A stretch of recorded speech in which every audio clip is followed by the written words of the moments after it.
Howdy. I had this idea for a while. I wanted to do a video series on the book of Ecclesiastes in the Holy Bible. Now, if you don't know about the book of Ecclesiastes, it's a very good book for people that are more skeptically minded toward religion. I personally I turned my back on the Lord for a number of years, and after trying to kind of figure out my own philosophy for things, I reread this book, and it got me to reread Job, then I reread the Gospels, and I reread Acts, and then I reread the whole Bible, and my faith came back to me, and I was very happy about that. So I figured I would do this kind of, I'm going to call it a Bible study for the lost. You know, you don't have to come to this knowing a lot about theology or Christianity or religion or anything like that. We're just going to go through this book. It's a very good book to analyze from a non-religious perspective, if you want to call it that. And it's just, it's something to seriously consider and think about. And it'll be more apparent as we, get further along in this. I was originally going to do this, like recording me in a video standing outside in some spot doing the study. But I'm not good enough at this point to do this without editing, and it's a lot easier for me to edit audio than video. And it's a lot faster for me to upload audio than video, so you're going to have to excuse. I'm using a picture of where I was going to do this study. So you're just going to have to deal with that for now. Maybe I'll do it in person in the future, but for the moment, so I can kind of get better at this, we're going to do it audio only. I figure this is something that people probably listen to in the background anyways. So, I don't know. I don't think my smug mug is going to add much to the conversation. So, without further ado, I'm going to read the entire chapter first, and then I'm going to go line by line. So that's how we're going to kind of break this up. So without further ado, let's begin. Ecclesiastes, or the Preacher. The words of the preacher, the son of David, king in Jerusalem. Vanity of vanities, saith the preacher. Vanity of vanities. All is vanity. What profit hath a man of all his labor which he taketh under the sun? One generation passeth away, and another generation cometh, but the earth abideth forever. The sun also ariseth, and the sun goeth down, and hasteth to his place where he arose. The wind goeth toward the south, and turneth about unto the north. It whirleth about continually, and the wind returneth again according to his circuits. All the rivers run into the sea, yet the sea is not full. Unto the place from whence the rivers come, thither they return again. All things are full of labor, man cannot utter it. The eye is not satisfied with seeing, nor the ear filled with hearing. The thing that hath been is that which shall be, and that which is done is that which shall be done, and there is no new thing under the sun. Is there any thing whereof it may be said, See, this is new? It hath already been of old time, which was before us. There is no remembrance of former things, neither shall there be any remembrance of things that are to come with those that shall come after. I, the preacher, was king over Israel in Jerusalem. And I gave my heart to seek and search out by wisdom concerning all things that are done under heaven. This sore travail hath God given to the sons of man to be exercised therewith. I have seen all the works that are done under the sun, and behold, all is vanity and vexation of spirit. That which is crooked cannot be made straight, and that which is wanting cannot be numbered. I communed with mine own heart, saying, Lo, I am come to great estate, and have gotten more wisdom than all they that have been before me in Jerusalem. Yea, my heart had great experience of wisdom and knowledge. And I gave my heart to know wisdom, and to know madness and folly. I perceive that this also is vexation of spirit. For in much wisdom is much grief, and he that increaseth knowledge increaseth sorrow. The first chapter is a good introduction for what you're going to get for the rest of the book. It's very, you should have gotten a feeling that, that there's a very good reason why I chose to do this book for this study. It talks about a lot of things that many people, even in this day and age, talk about and consider. Kind of puts a spin on it, like most things in the Bible do. And it's interesting to analyze it from that perspective. So, given that, let's go line by line here. I'm probably not going to stop at every single line and comment on it unless I feel like it's necessary. I'll probably do it in chunks. We'll see what works. But here we go. The words of the preacher, the son of David, king in Jerusalem.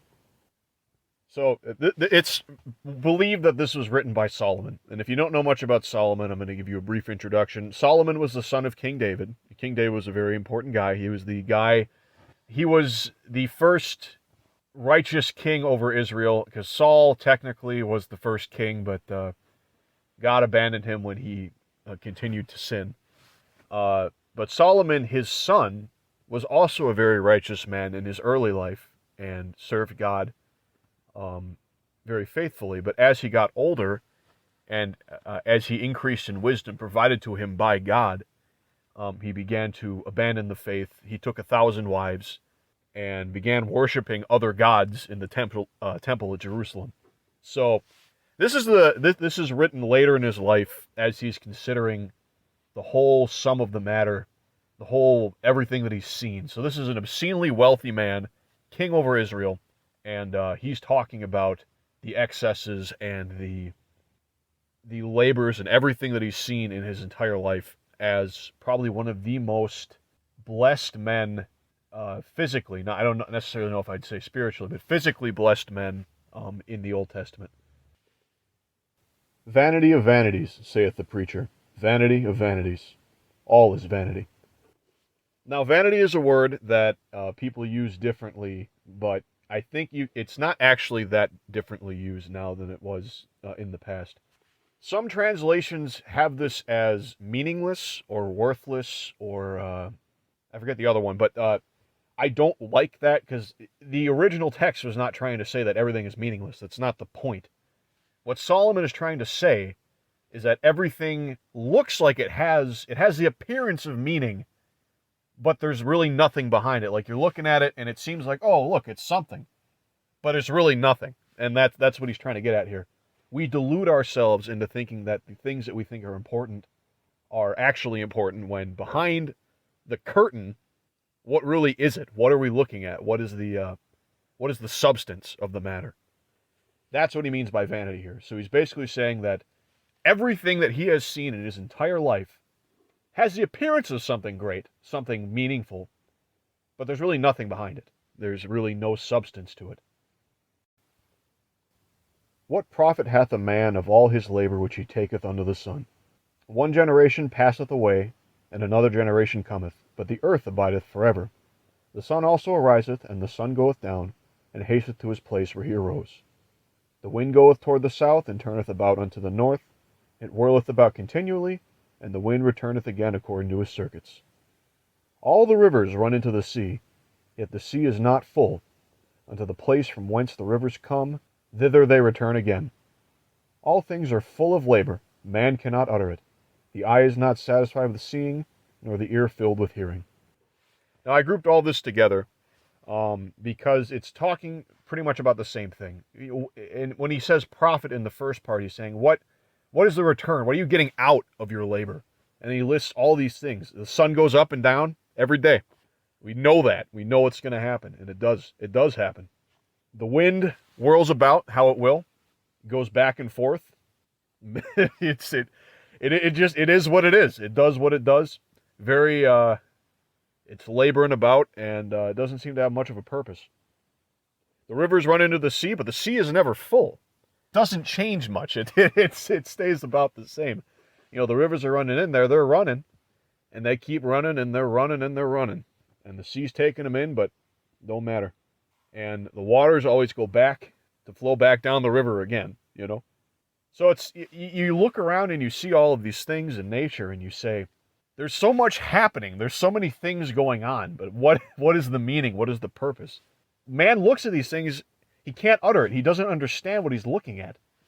So much is happening. There's so many things happening, but what is the meaning of it? What's the purpose? What does it actually mean for all of these things to coordinate and work the way that they do?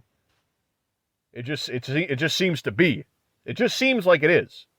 And, you know, the eye not being satisfied with seeing or the ear filled with hearing, you never see enough and you never hear enough. You'll never actually come to understanding things by seeing and hearing. You may think in times in your life that you're getting closer to understanding things, but all it takes is one knock at your confidence to realize maybe maybe my sight isn't full. Maybe my ears aren't full either. You know, maybe I haven't really taken in what I think I've taken in. Maybe there's more to see, and there's always more to see. The thing that hath been, it is that which shall be, and that which is done is that which shall be done, and there is no new thing under the sun. Is there anything whereof it may be said, See, this is new? It hath been already of old time, which was before us. Now this seems stupid when you first read it, where you're like, oh wow, these dumb Bronze Age whatevers, they couldn't imagine things changing. But I want you to stop and think for a minute. We just discussed how everything has the appearance that there is something going on, but when you peel it back and you look at the substance, there's really nothing happening. So think about it from that perspective. What we see as being new things, like mainly technology, they're seemingly new ways of doing things that man has already been doing for the entirety of his history. And again, it may not seem that way at first, but when you really sit down and you think about what everything that we've seen over the last century that has been invented does, is there really anything new or different in its substance? Like, obviously it's going to look different, but we're not concerned with the appearance here. That's a vanity. What is under it? People talking, people communicating, people getting work done. It's the same things being done through different methods, basically. That's the idea of this. And this is one of my favorite parts. This is where it's a misquoting. You've heard, there's nothing new under the sun. It's actually, there is no new thing under the sun. That's a more modern rendering of it. There's nothing new under the sun. That is one of those ideas that I revisit and think about all the time. Because even though everything seems like it's new, you got people pushing out like, oh, look at this VR thing. Look at this this Neuralink or all this other dumb stuff. Really, it says it best here. It says, it hath been already of old time, which was before us. It may look new, but is it new? I don't think so. And, this is one of those things, like, maybe you agree with me, maybe you disagree with me, but the more you think about this, it is definitely something worth thinking about. Again, even if you don't agree with me in the most real way possible, I think the philosophy packed into these two verses, you could talk to someone for an entire week about just this and just break it down Socratically. And I love these two verses. If you really want to get a conversation going with somebody, just post these two verses and see how they respond. It's one of my favorite things. There is no remembrance of former things, neither shall there be any remembrance of things that are to come with those that shall come after. Now, you've probably heard this said in more modern ways, like, well, everything you do, no one's going to remember what you do. 100 years from now, no one's going to remember you or anything that you did or anything like that. It's all going to be different. It's all going to be changed up. You've heard this. People talk about this all the time. It's like, well, why would I bother doing anything? No one's going to remember me in 50 years after I die. What's the point? It's the same sentiment, except, written in, I think this book is written like 600 BC or something. All this, nihilist, postmodern thinking, it's not as new as you think it is. Going back to what I just talked about, nothing new under the sun. See where I'm going with this? Interesting to think about. I, the preacher, was king over Israel and Jerusalem, and I gave my heart to seek and search out by wisdom concerning all things that are done under heaven. This sore travail hath God given to the sons of man to be exercised therewith. I have seen all the works that are done under the sun, and behold, all is vanity and vexation of spirit. So, going back, I talked at the beginning that we're talking about one of the wealthiest kings in the entire Bible, talking about his life story, basically, if you want to break it down. He sought out wisdom. He did a whole bunch of stuff. We're going to be talking about that in the next chapter. And right here he's saying, man, what? Everything's so difficult. It's so difficult. God's made us to do all these difficult things that have seemingly no real substance or purpose, even though they have the appearance of purpose. And that's where he says, this is the first time it says vexation of spirit. Everything that you labor to do vexes the spirit. I mean, you set out to do something hard, and you feel accomplished when it's done, but over time you become dissatisfied with what you've accomplished, and your spirit is vexed. This has always been true in my own life, and this is why you always have to be pushing forward to progress and make things better and do new things, because otherwise you sit and stagnate and realize, what was the purpose of everything I just did? What? Why? Or like when bad things happen to you, it's like, what was the point of even trying to do this in the first place? It's like it gets to you. It vexes the spirit, as it says here. And those two things, vanity and vexation of spirit, is repeated. They're kind of the leitmotif of this book. You see them a lot because, again, when you really strip everything back, it's vanities and the vexation of your spirit. And Solomon definitely understood that. That which is crooked cannot be made straight, and that which is wanting cannot be numbered. This is just basically saying that there are certain immutable things in life that no matter how much you want them to change or how much you try to change them, they're not going to change. It doesn't matter what you do. There are things that you have to accept in life as being how they are. I communed with mine own heart, saying, Lo, I am come to great estate, and have gotten more wisdom than all they that have been before me in Jerusalem. Yea, my heart had great experience of wisdom and knowledge. And I gave my heart to know wisdom, and to know madness and folly. I perceive that this also is vexation of spirit. For in much wisdom is much grief, and he that increaseth knowledge increaseth sorrow. I cannot begin to tell you how much this speaks to me. Everything I have ever done or tried to do in my life to become a better person, to improve my position, to find meaning, has just ultimately revealed more things to me that cause me grief and difficulty. Like, obviously there's contentment in all of that, and I've sought that, but the more you learn and the more you understand is outside of your control, it vexes the spirit. It really does. It causes sorrow. You become sorrowful that you even know these things, because maybe it was better not to know them at all. I spent so much time in my life trying to figure out meaning and purpose. Whereas, you got people out there that just, live a very base hedonistic existence and they're perfectly fine. It's like, what?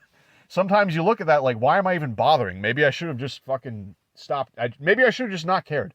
Maybe I should have just not cared. But that's never the right answer. And that also ties in, sorrow and suffering aren't necessarily always a bad thing. In fact, most of the time, they're not a bad thing. This is something I've talked about in a lot of the videos that I've done. Just because something makes you feel bad or is difficult, it doesn't mean that it's bad. It just seems like it in the moment because as you're experiencing it, you haven't understood the scope, you haven't put it in perspective, you don't understand the purpose of it yet. But the longer you think about it, the longer you meditate on it and allow it to change your understanding of the world, it brings everything full circle. It illuminates things. And a lot of the things it illuminates will cause sorrow. It's very difficult. But you can't let that stop you. You can't. That's going to be it for chapter 1. I didn't, because I just went into this not really knowing what I was going to do. And I started breaking everything verse by verse. And you can tell going through the video that my mood got better because I felt more confident in what I was doing. I don't generally think I'm good at doing this, but I really like how this turned out. And the first chapter is pretty short, so this is going to be a relatively short video. I'm kind of surprised by that. But as we get into the meat of this book, these videos are definitely going to get longer. This is kind of the preamble, the introduction. It's a good overview of what we're going to be talking about in the coming chapters. I hope you enjoyed it. I hope it was edifying. I hope it gave you some, nuggets to think about. I'm hoping to do these videos on Sunday, after church and after I'm done fellowshipping with the folks there. Just because I'm trying to figure out a good way to observe the Sabbath of rest, because I work every waking moment of my life, and especially now, the commandment of keeping the Sabbath, not necessarily in the Jewish way, the rabbinical way, but just the importance of God saying that you need a day to rest and just kind of not do any work. I've really been thinking about that, and it's really hard for me not to do anything. So I feel like focusing on more spiritual studies and trying to make things that might help people. That might be a good way to stop myself from doing physical labor. And hopefully hopefully that'll make my life a little easier. You have no idea how much I want to go out and start, cutting shit down and cutting things down and getting the pastures opened up and planting grapes and working on the fields. And I literally have to. I'm gripping my knees right now because I want to get up and go do things, but I'm trying to force myself to not to have one day where I just take it easy because I think it's important. You need something like that. You need to wind down. You can't be wound up all the time. You lose focus on what's really important. And Sunday is really the only day that I have no. I don't have either of my jobs, and it's really the only day I can get away with not really doing anything. So we'll see. I really enjoy doing this, so you'll probably see more. Hopefully once a week on Sunday. We'll see what happens, though. Hope you all have a great week. God bless.